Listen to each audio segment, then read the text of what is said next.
Today, I want to do an update on Potomac Shores. It's July 2025, and it's been a while since I've done an update. And I find that buyers, as they drive through the community, are having a hard time figuring out where things are since there's no longer a visitor center. There hasn't been for years, and the builders are sold out. So they're driving around trying to figure out where they are and what does the community actually have to offer. I specialize in the community and have so for 11 years. I know the community inside out and backwards. My whole team does. And so we're here to help. So let's talk about what's happening in Potomac Shores.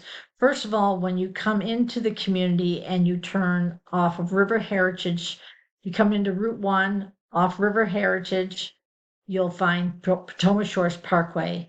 As you drive down Potomac Shores Parkway, it is the most gorgeous tree-lined boulevard. It is a beautiful drive through the community, and the neighborhoods are tucked off on the left-hand side, and the golf course and the elementary school are tucked off on the right-hand side. We have three schools in the community. We have an elementary school, Covington Harper. There is John Paul the Great, which is a Catholic high school. We have Potomac Shores Middle School that looks like it's a state-of-the-art school. It looks like a college campus.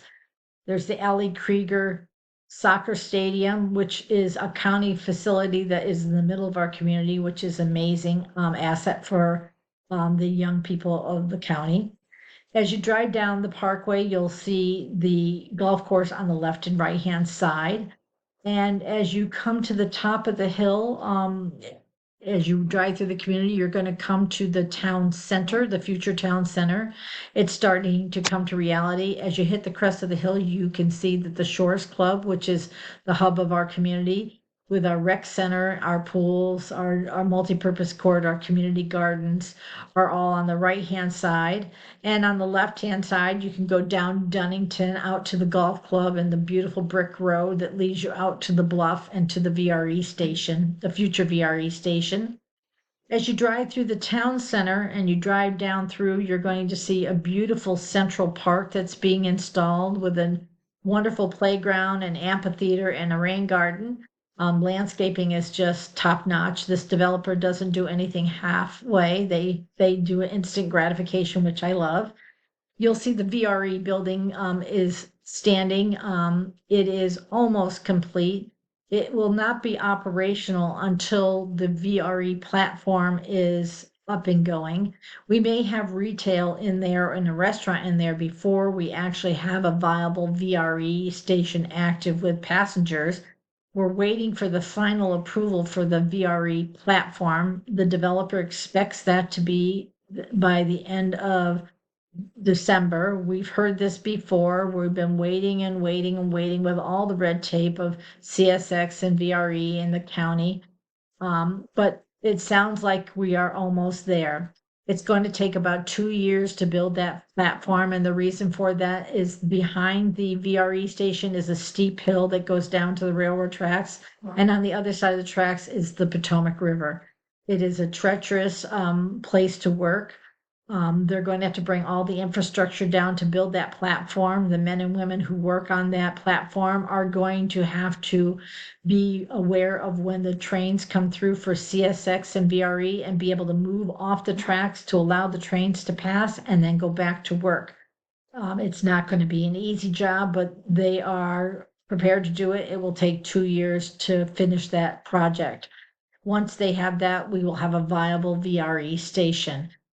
In the future, with the third rail coming in that the governor has approved, within probably 10 years, we will see weekend travel from Washington, D.C. all the way down to Richmond, which will make our commuter rail more of a, not a metro, but it will definitely be a more user-friendly, so to speak, to be able to get from DC to Richmond and to be able to commute during the week would be amazing. So I'd love to see that weekend travel happen. So that's the future of Potomac Shores. As we drive through the rest of the community and down in the town center, you're going to be seeing a brand new building being built. It's an apartment complex called the Hines Building. It looks out towards the water. will be 350 apartments. They'll feature studios up to 3 bedrooms. They'll have their own gym, pool, daycare center, 600 space parking garage. So that's going to be a fantastic new asset to have in the town center. And it will allow people who thought that they might not be able to live here to have the chance to live in the community as well and live on the waterfront. Next door, you have the Ryan Home condos being built. Those are 4-story with a parking garage below. There will be 5 of those buildings, and they're pre-selling now in the 450s up to the high 700s. Down from there, you're going to see directly across the street from Ryan Home condos, there is a big open piece of land on the waterfront. That is the new waterfront park that will be coming. That will be started in early spring next year, and that will give the opportunity for everybody to have a water view, not just a few chosen few. The developer wanted to make sure that everybody had the opportunity to come down and enjoy the waterfront. And that waterfront park will run from the VRE all the way down to the big legacy tree, the single tree that's out there on the waterfront. I always look at that tree and wonder who sat underneath that all those years ago. This peninsula was never built on, so there's a lot of history into this peninsula. Right in front of the tree is the Stanley Martin 2-over-2 stack condos coming in. They're going to start pre-sales next month. Austin will be doing the sales there if you're looking at property there. On the next corner over, there's going to be on the corner of Thurgood and where the Stanley Martins are, there's going to be a new elementary school. So that will be our second elementary school in the community. And that will be completed by 2027. As you round the corner and you start to come back out of the town center on the left-hand side, they are proposing a 55 and older community, which will be home to condos, apartments, and villas, which will be a wonderful asset to the community for those people who want to bring their family members here and have separate housing, or for people who are looking to right size or downsize their home. So that's going to be a wonderful addition to this side of Prince William County, and also put them in a 5-minute walk of the town center, which is just a fantastic option for anybody that wants to live in the town center.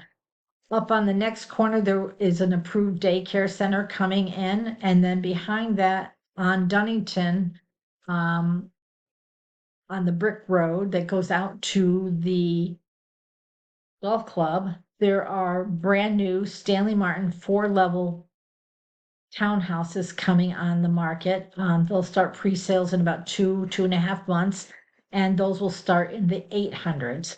So that is what's happening right now. And the developer just made one more proposal that kind of surprised everybody.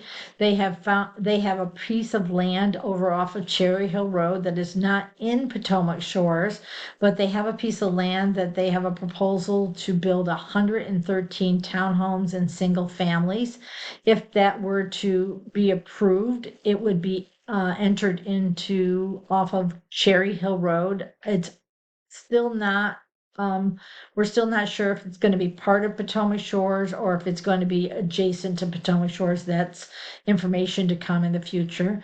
But what it does tell me is between the 55 and older and the new community that's proposed, everybody in the Potomac Shores is going to be competing against new homes again for at least a year or two, because they have villas, townhomes, condos, and single families.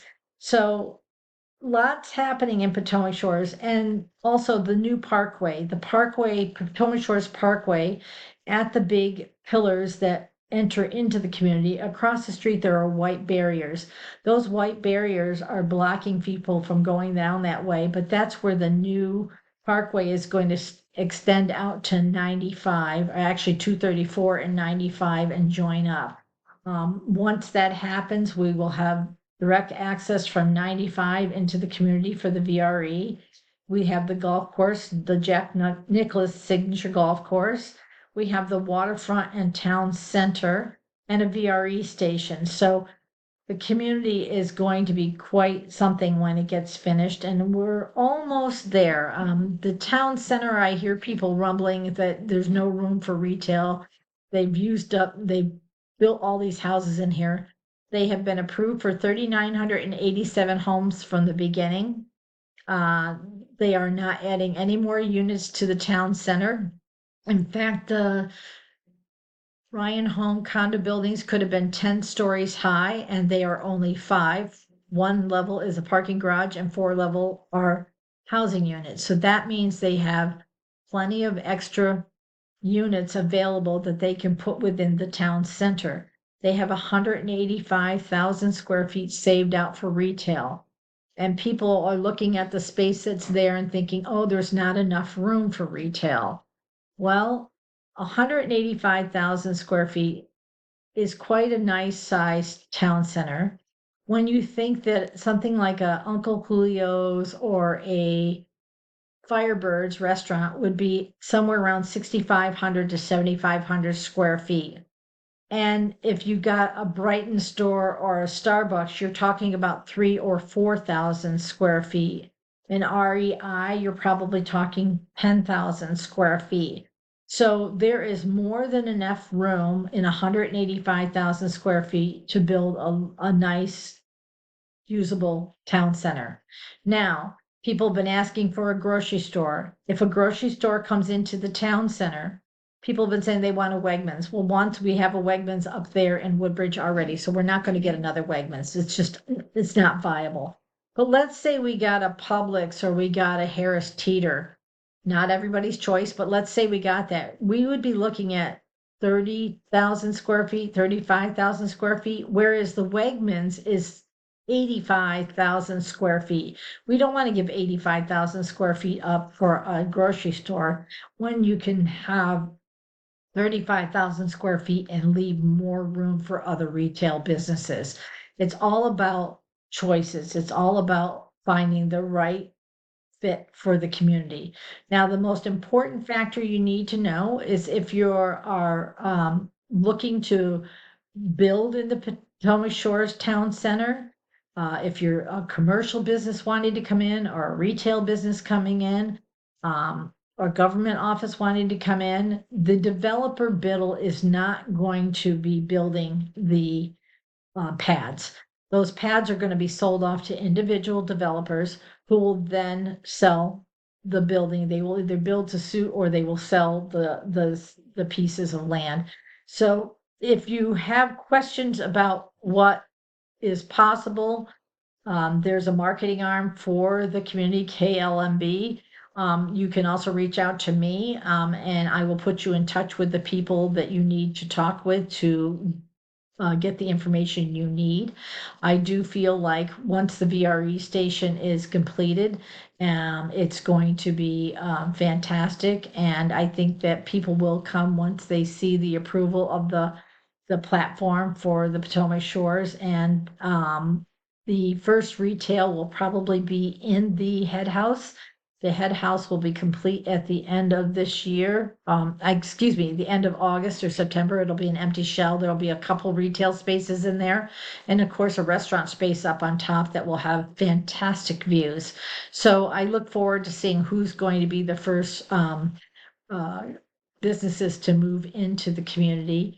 And that will start the reality of Potomac Shores Town Center. So if you want to know more information about the community, please reach out to me and be happy to have a conversation with you.